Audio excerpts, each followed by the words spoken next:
Students, Sonu academy पर आप सबका स्वागत है। तो हम पढ़ रहे हैं अर्थ के आधार पर वाक्य के भेद, जिसमें हम आज पढ़ने वाले हैं विस्मयादिबोधक वाक्य, जिसकी परिभाषा है जिन वाक्यों में आश्चर्य, विस्मय, हर्ष, शोक, घृणा आदि का भाव प्रकट हो वे विस्मयादिबोधक वाक्य कहलाते हैं। जिसका एग्जाम्पल देखते हैं हम। हाय मैं मर गई, इसमें क्या है, शोक का भाव प्रकट हो रहा है। अरे इतनी लंबी रेलगाड़ी, इसमें विस्मय यानी कि आश्चर्य का बोध प्रकट हो रहा है। छी कितना गंदा दृश्य है, घृणा, शाबाश बहुत अच्छे, इसमें हर्ष का बोध प्रकट हो रहा है। आगे देखिए, संभावना या संदेह बोधक वाक्य, इससे हमें पता चल रहा है इसके नाम से कि इसमें संभावना या कोई संदेह जरूर प्रकट होगा। तो देखिए, जिस वाक्य में किसी काम का पूरा होने में संदेह या संभावना प्रकट हो वे संदेह या संभावना बोधक वाक्य कहलाते हैं। जिसके एग्जाम्पल है, शायद वे कल आए, हो सकता है आज बारिश आए, संभवत वह सुधर जाए, हो सकता है कल तक मौसम ठीक हो जाए। तो इन सब वाक्यों में संभावना प्रकट हो रही है ना, कोई शक हो रहा है। तो चलिए आगे देखते हैं संकेतवाचक वाक्य। देखो इसमें भी इसके नाम से ही पता चल रहा है, संकेत है ना। तो देखिए परिभाषा, जिन वाक्यों में संकेत या शर्त हो वह संकेतवाचक वाक्य कहलाता है। जिसमें एग्जाम्पल है, वर्षा न होती तो खेती सूख जाती, अगर तुम आ जाते तो मेरा काम हो जाता। तो इसमें क्या हो रही है, शर्त प्रकट हो रही है।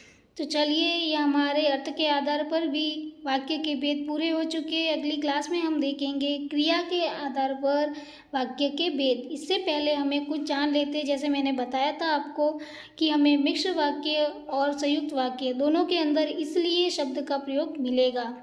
तो हमें कैसे पता करना है कि इसमें मिश्र वाक्य है और इसमें संयुक्त वाक्य है। तो देखिए, मिश्र वाक्य में भी इसलिए शब्द आता है, लेकिन तब आएगा जब वह की द्वारा आश्रित वाक्य से जुड़े। यानी कि इसलिए के साथ आपको इसलिए के साथ की शब्द भी मिलना चाहिए। जैसे देखिए, यहाँ सेंटेंस है, कैलाश इसलिए मेहनत करता है कि वह पास हो जाए। ठीक है ना। तो देखो इसलिए भी आया है और की भी आया है। इसी प्रकार दूसरा सेंटेंस है, वे इसलिए नहीं आएंगे क्योंकि व्यस्त है। आपको ये नहीं सोचना है कि देखो क्योंकि, तो ये क्योंकि के साथ जुड़ा है इसलिए ये नहीं आएगा, नहीं, ये कोई ज़रूरी नहीं है। क्योंकि, लेकिन की तो आया है ना। तो आपको सिर्फ यही ध्यान रखना है कि इसलिए जहाँ आए वहाँ की भी आना जरूरी है।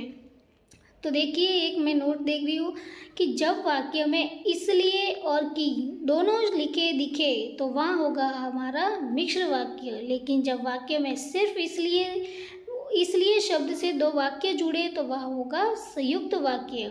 तो देखिए, मैं आपका कन्फ्यूज़न दूर करने के लिए ये ऐसा का ऐसा सेंटेंस और लिखा हुआ है। ठीक है।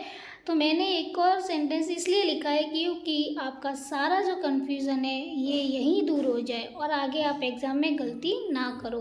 तो देखिए, कैलाश पास हो जाए इसलिए मेहनत करता है। यहाँ आपको की दिख रहा है क्या, नहीं दिख रहा ना। तो देखो, जहाँ इसलिए सिर्फ दिखे तो वहाँ होगा हमारा संयुक्त वाक्य, लेकिन जहाँ इसलिए और की दोनों दिखे तो वहाँ होगा मिश्र वाक्य। क्लियर। इसी प्रकार सेकंड सेंटेंस भी देख लीजिए आप कि वे व्यस्त है इसलिए नहीं आएंगे।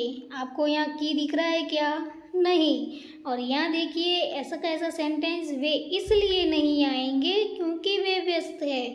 तो यहाँ की लगने की वजह से ये हो जाएगा मिश्र वाक्य और ये इसलिए लगा है सिर्फ, इसलिए ये होगा संयुक्त वाक्य।